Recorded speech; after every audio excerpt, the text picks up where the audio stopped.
Bob's World. Bob's World. Soccer. NFL. Bob's World. Bob's World. F1. Golf. Bob's World. Bob's World. Big green egg. Flip flops. Bob's World. Bob's World. Now it's time. Hispanic girl. It's the Bob's World theme song. Now here's Bob. Thank you. For this week's Bob's World, let's tell a story. So, I was recently on a podcast that is put on by the Dallas Police Assist the Officer Foundation by my good, strong friend, Officer Joe King, who I've known for 23 years now. Is that Joe the policeman from the season 4 episode of That's My Mama? I don't believe it's the top 10. Oh. No, this is the great Joe King befriended me right when I got to Dallas because he enjoyed the ticket. Because he knew a narc when he saw one? He enjoyed the nighttime show. I'll help you. I don't know if he knew a narc when he saw one. I know a guy I got the goods on McDowell. No, this is before McDowell even. This is nighttime show. Oh, okay. And so got to know Officer King, and he said you should go on a ride-along. I, back in that time of my life, was doing lots of ride-alongs up in Wisconsin and with relatives and stuff. And so went on a ride-along with Officer Joe and his partner, Officer John Valdez. And so they both came over to the house recently to do this podcast, and we told stories. And it was really fun.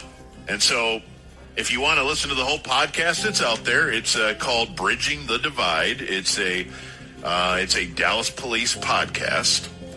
And they had me on, and we had a great time, and you can listen to the whole thing. It's episode 52. Which divide are they bridging? Well, there are probably lots of divides, but let's not get bogged down in hilarious one-liners here, because I have some audio I want to play for you. So, What do y'all get into when you do this? Like anything and everything? oh yeah, in fact, these stories will reveal that. This is 23 years ago. There's probably a reason I haven't told the stories before now, is because there is a period of time where I didn't want to jam these guys up, to use police terms. Sure.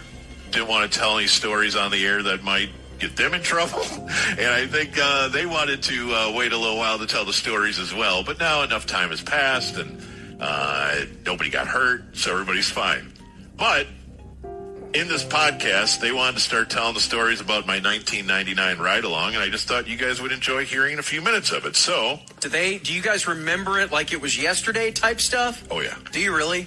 Yeah, well, and Officer King, Joe, can I just call him Joe? Yeah.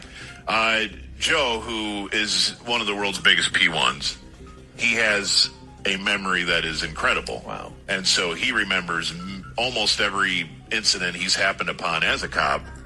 And I think John is more like me, where the stuff we do on the radio, the stuff you do in life, it starts to run together at a certain age. But Joe's got the steel trap memory. And so he starts telling the stories, and it all comes rushing back to me. And this was quite a night back in 1999. So I'm just going to let him tell some stories. We can start and stop a little bit here, but there's several minutes of audio here from this podcast I just thought you guys would enjoy. Here it is. And it should be the audio cable. The ticket.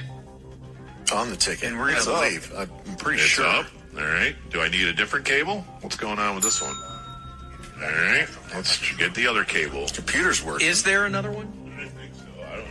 What's going on here? I guess we could have tested this. I'll try this one. Oh, good signs there. Okay, here we go. And our first order of business was to all pile in a gray Astro van. Yes, we did. And Kirk Carroll was driving. Bob was in the front passenger. Y'all both were in plain clothes, and we were in the back back of the Astro van like a Trojan horse. That's right. All in full uniform. I'll never forget this. Yes, it was great. So funny. So we go over this street called Symbol. It's in Pleasant Grove. And at the time, this was like a little mini war zone on this street. ATF actually had to come over to that street a few years later and basically shut the street down because it was that bad. It was like a street on the wire. Yeah. Right? So we're driving up, and there's two guys on the corner, and Bob's in the passenger seat, and we tell Bob, hey, roll down the window and ask for a 50, like just $50 rock for the listener. Yeah. Wow. Which is a sizable rock about right there. So Right. Bob cracks the window like 2 inches. Well, I don't doubt that. Yeah, and we drive up, and one guy comes walking over to you from the bush. Yeah.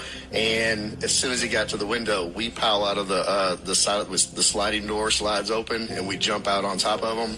Yeah, he did a little panic dance. Panic dance. Yeah. Crack He was goes scared up as you were. Yeah. Crack goes up in the air, and Yeah. we put them down, and you were sitting there watching us pick crack rocks out of the bushes. I remember you going, sweet. You remember that? Oh, yeah. So did you actually say, I would like some crack? Or you just I'd like to buy a 50. a 50? Yeah. So you did say that. Which I didn't totally know what that was. I just said what they were. Did you see the guy? Sprinkle a little crack. Oh, yeah, Oh, yeah. okay. I didn't know if he was in the bushes. No, he walked up to the window. Okay. But I guess I didn't put the window all the way down or even close. But again, it's one of those vans with no windows in the back. And so it's all officers behind me. Okay. And it's me and another plainclothes guy are in this white van pulling up to buy crack. Crack. And then as soon as the transaction's happening, the door slides open and out come 10 cops. He's bought crack. So the guy that comes out of the bushes, Yeah. is he wearing the red stocking cap like Dave Chappelle? I can't really give you a strong mental picture because my heart was beating too fast on what's happening here. A 50 what? What do I say? What do I say here, guys? I want crack.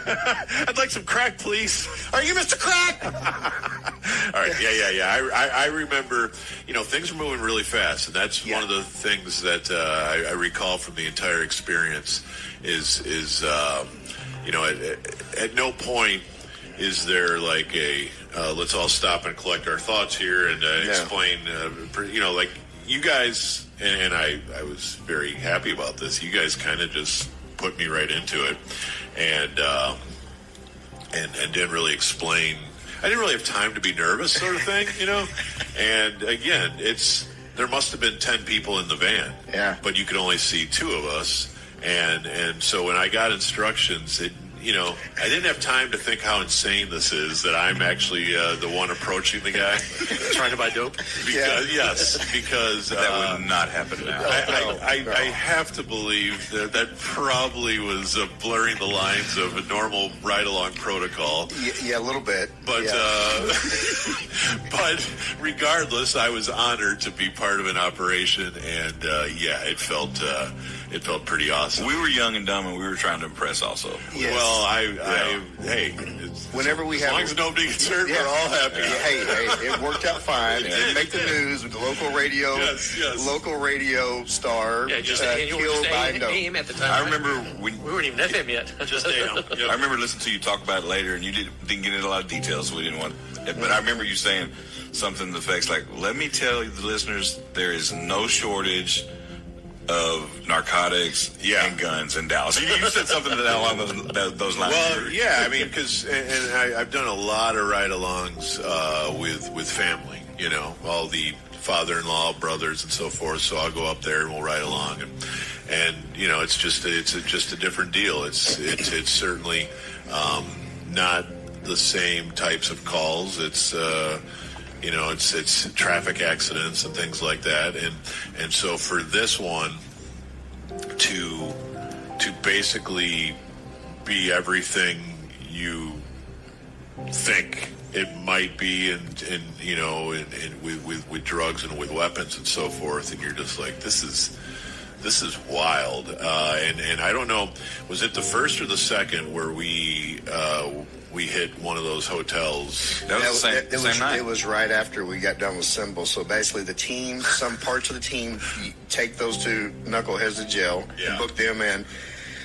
We get back in the van and we travel to the very elegant, very beautiful Lucky Motel at 2740 Lucky out in Cigarette Heights. Cigarette Heights, yeah. And it's since burnt down since we've hit it. R.I.P. We're doing R.I.P. to Lucky Motel and all the filth that has gone through there.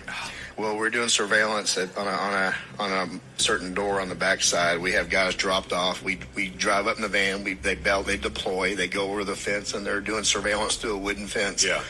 And they're literally 20 yards from the door, watching through this fence, and they're seeing people come and go like it's like an ant farm, right? You know, they're coming, they're busy, they're working. Yeah.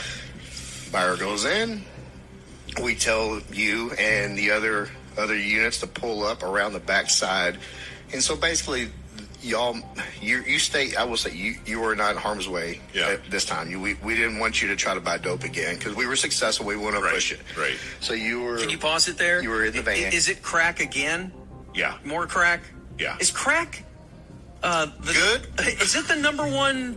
Granted, this is 25 years ago, but I mean, is crack still crack? Like, is this still like a big thing? I don't know. Is crack doing well? You want a wellness report on crack? I really don't know. I'll ask my officer friends if crack is still running. Still hanging in there? Yeah, is crack hanging in there in 2022? Yeah, did fentanyl take it over? Yeah, or is it all rainbow fentanyl now? I think the crack market is probably still high. I would think. Okay, so let's continue. So we're at a bit of a hotel that is not one that would be recommended online. Would you not take your lady there? No, this is the hourly type hotel. These don't do well. And we bail out, and you meet our guys meet the buyer as he's leaving out, and the dealer's right there. So there's a scuffle.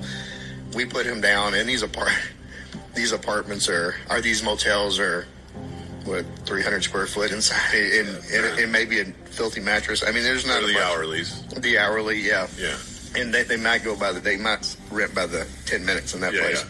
Yeah. So we go in, and there's a bunch of crack, and again, I remember us doing our kind of little sweep.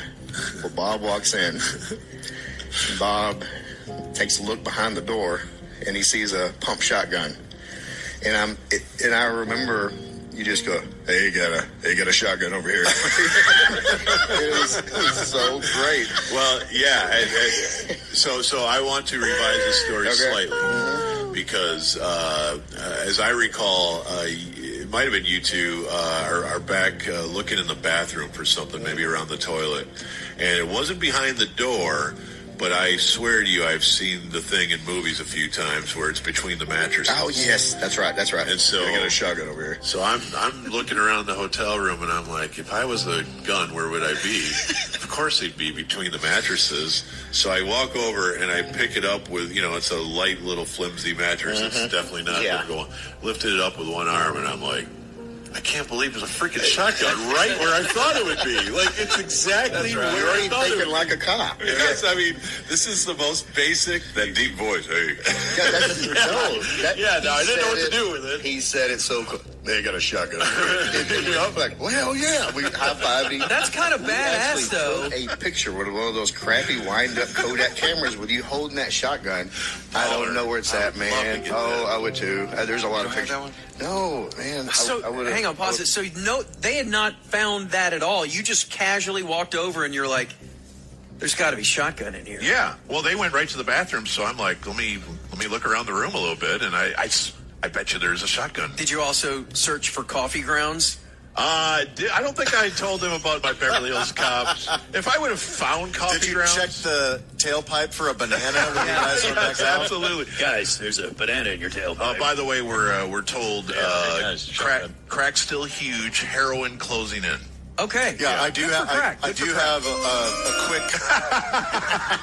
a quick crack update. Okay. The latest numbers I could find for Texas was 2019. Yeah. And so they do cocaine and crack together. Okay. And so cocaine is ranked as the number 2 threat in Houston, the number 3 threat in El Paso, and the number 4 threat in Dallas. And they say of people who abuse cocaine, let's see, it was 46% smoke it in 2018. So that's crack. What are the top 3 in Dallas? Heroin. Okay. Yeah, heroin and probably fentanyl. Fentanyl, yeah. Yeah. So there's some. Oh, and meth. Don't forget meth. There's several other stories on this podcast, but it does take me back to really the biggest thing about that entire night was as much fun as it was great. Those guys were obviously very accommodating and trying to show me some wild times. I kind of wanted to ask them the whole time, should I be wearing a vest, guys? Yeah. Were they all wearing vests? I assume as part of their uniform, and I'm just there in like a ticket quarter zip or something. But we, like I said, all's well that ends well, and I'm guessing ride-along protocols have really changed in the last 20-some years, but I got grandfathered in. And, yeah, you can't really go undercover anymore either. You're too big time. Too famous now, that's for sure. You can with hair, a sweet wig. Put him in like a Sabotage Beastie Boys wig. Get the mustache. But he's still wearing flip-flops. Yeah. Maybe. So shout out to Joe and John. Those were great times reliving that. And it's episode 52 of Bridging the Divide. Yeah, ATO Bridging the Divide of the DPD podcast. Well, shout out to Officer King. That's awesome. Yeah, that was really fun. Y'all go bust more crack houses. All right, let's try to induct a couple of people into that 3-bedroom apartment, including a world-famous singer and a